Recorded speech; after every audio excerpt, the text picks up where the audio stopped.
Depuis quelque temps, le monde a changé. Ce n'est plus tout à fait comme avant. Tout est devenu un peu plus gris, plus terne, comme si quelqu'un avait baissé la saturation des couleurs de la réalité. Et si tu es honnête avec toi-même, face à ton miroir, tard le soir, tu dois admettre que toi aussi tu as changé. Quelque part en chemin, nous avons collectivement perdu une étincelle.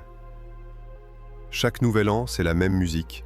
On entend tous cette phrase ridicule répétée comme un mantra brisé. L'année prochaine, ce sera mon année. Sauf que ce n'était pas le cas en 2023. Ce n'était pas le cas en 2024. Et je vais être très clair avec toi. Ce ne sera pas le cas en 2025 non plus. Sauf si tu décides, par la force pure de ta volonté, de changer la trajectoire. Accorde-moi un peu de ton temps. Je ne suis pas là pour te motiver. La motivation, c'est du sucre rapide. Une friandise pour ton cerveau. Et je ne suis pas vendeur de bonbons. La motivation est une émotion passagère, un pic de dopamine qui disparaît dès que la première difficulté arrive. Je suis là pour te donner les outils, la perspective et le coup de pied au cul nécessaire pour que tu arrêtes de vivre comme un fantôme dans ta propre vie. Je ne vais pas être trop dur avec toi tout de suite. Je sais que tu as essayé, ou du moins, tu penses avoir essayé. Peut-être que tu as commencé ce programme de musculation, tu as acheté les vêtements, tu as préparé tes repas, mais tu as abandonné après 2 semaines parce que la vie est devenue trop chargée. La vie est toujours chargée. Ou alors, tu t'es fixé des objectifs, mais ils étaient si vagues qu'ils étaient impossibles à atteindre. Des choses comme « je veux être meilleur ». Meilleur en quoi? À respirer? Tu fais ça depuis ta naissance. Le problème, ce n'est pas que la vie est injuste, même si, soyons réalistes, elle l'est souvent. Le problème, c'est que tu attends un miracle. Tu attends que l'univers s'aligne sur tes vibes, mais l'univers s'en fout royalement. C'est à toi de t'aligner sur tes objectifs. Et pour faire ça, nous devons parler de la ressource que tu gaspilles le plus. Ton temps. C'est drôle, parce que tu adores dire « je n'ai pas le temps ». Vraiment? Analysons ta journée d'hier. Tu as eu le temps de scroller sur TikTok pendant 3 heures, hypnotisé par des vidéos de 15 secondes qui ne t'ont rien appris. Tu as eu le temps de regarder cette série médiocre pour la 4e fois, juste parce que c'est confortable, parce que c'est facile. Tu as même eu le temps de fixer ton plafond en te plaignant de ne pas avoir de temps. Faisons les mathématiques ensemble. C'est une équation simple mais brutale. Une journée fait 24 heures. Disons que tu dors 8 heures si tu es chanceux. Tu travailles ou tu étudies pendant 8 heures. Ajoutons 2 heures pour manger, te laver et exister. Il te reste 6 heures. 6 heures chaque jour. Qu'est-ce que tu fais de ces 6 heures? Si tu ne peux pas répondre à cette question sans bégayer ou sans chercher une excuse, tu as trouvé la source de ton échec. C'est d'autant plus tragique que nous vivons l'âge d'or de l'information, l'époque la plus riche en ressources de toute l'histoire de l'humanité. Tu veux apprendre une compétence? Tu veux lancer un business? Il y a des tutoriels gratuits, des modèles, des outils d'intelligence artificielle qui peuvent faire la moitié du travail pour toi. Tu veux te remettre en forme? Il y a des milliers de chaînes YouTube, des applications, des communautés prêtes à t'aider. Il n'y a plus de barrière à l'entrée. La seule barrière, c'est toi. Alors pourquoi utilises-tu ton téléphone, cet outil qui contient la somme de toutes les connaissances humaines, juste pour regarder des chats ou des danses ridicules? La technologie n'est pas l'ennemi ici. Tu es l'ennemi. Ton téléphone est un outil, mais si tu le traites comme un jouet pour échapper à ta réalité, il te traitera comme une blague. Mais avoir les outils ne suffit pas. Un marteau ne construit pas une maison tout seul. Il faut un plan, il faut des systèmes. Dire « je veux être riche » ou « je veux être musclé », c'est mignon, c'est un souhait d'enfant. Mais quel est ton système? Est-ce que tu traces tes dépenses?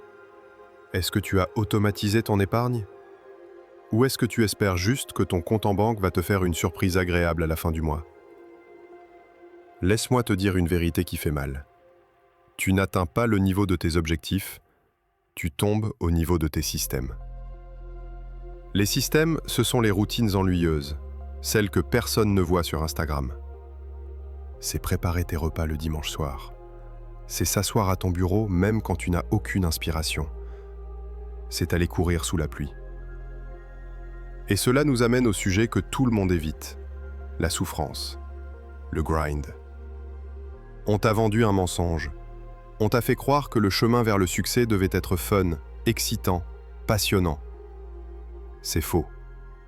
La plupart des choses qui te rendront fier dans 10 ans sont ennuyeuses aujourd'hui. Elles sont répétitives, elles sont difficiles. Se lever à 6 heures du matin pour travailler sur ton projet n'est pas censé être agréable, c'est censé être nécessaire. Tant que tu attendras que l'effort soit amusant, tu resteras médiocre. Dès que tu acceptes que l'ennui fait partie du processus, tu deviens inarrêtable. Mais regarde autour de toi, regarde les opportunités. Tu veux apprendre à coder, à parler en public, à écrire, à comprendre la psychologie humaine? Tout est là. Google est ton professeur, YouTube est ton université. Tu ne souffres pas d'un manque d'opportunités, tu souffres d'un manque d'action. Et attention, je te vois venir. Regarder cette vidéo, m'écouter parler, ce n'est pas agir. C'est de la consommation passive. Arrête d'être un spectateur de ta propre vie. Arrête d'être un consommateur d'inspiration. Tu te drogues à l'idée du succès, sans jamais toucher au travail qui le précède. Il y a un dernier piège dont je dois te parler. L'équilibre. On t'a vendu cette idée moderne qu'il faut tout équilibrer parfaitement. Travail, vie sociale, repos, santé mentale, Netflix. C'est une arnaque. Si tu veux quelque chose vraiment fort, si tu veux des résultats exceptionnels, l'équilibre est une illusion. Parfois, il faut laisser certaines choses s'effondrer. Il faut laisser le ménage attendre. Il faut dire non à tes amis. Il faut sacrifier le confort immédiat. Tu dois prioriser tes buts comme si ta vie en dépendait. Parce que, d'une certaine manière, c'est le cas. Tu ne vas pas construire l'avenir dont tu rêves en le casant dans les petits trous libres de ton emploi du temps. Il doit être au centre. Alors pose-toi cette question et sois brutalement honnête. Est-ce que j'essaye vraiment? Il y a une différence immense entre faire semblant et s'engager, entre s'occuper et être productif. Est-ce que tu n'es pas là où tu veux être parce que le monde est contre toi? Ou est-ce que c'est parce que tu ne t'es jamais donné à 100%? Tu ne peux pas t'engager à moitié et espérer des résultats complets. C'est mathématiquement impossible. Je ne te dis pas tout ça parce que je suis parfait.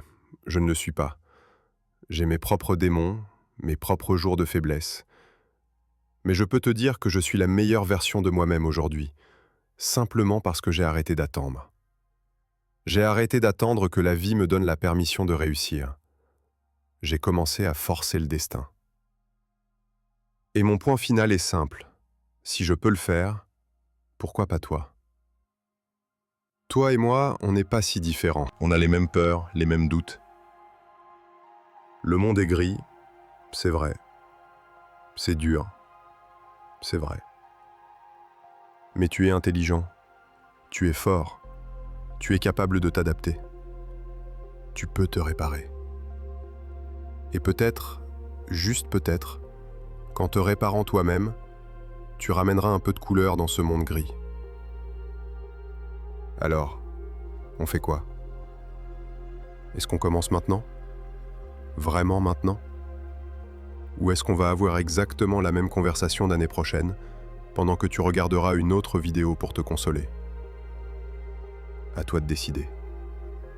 Si cette vidéo t'a réveillé, ne scrolle pas. Ferme cette application. Prends un papier. Écris ton plan. Et si tu veux vraiment t'engager, abonne-toi. On a du travail à faire ensemble. C'est l'heure.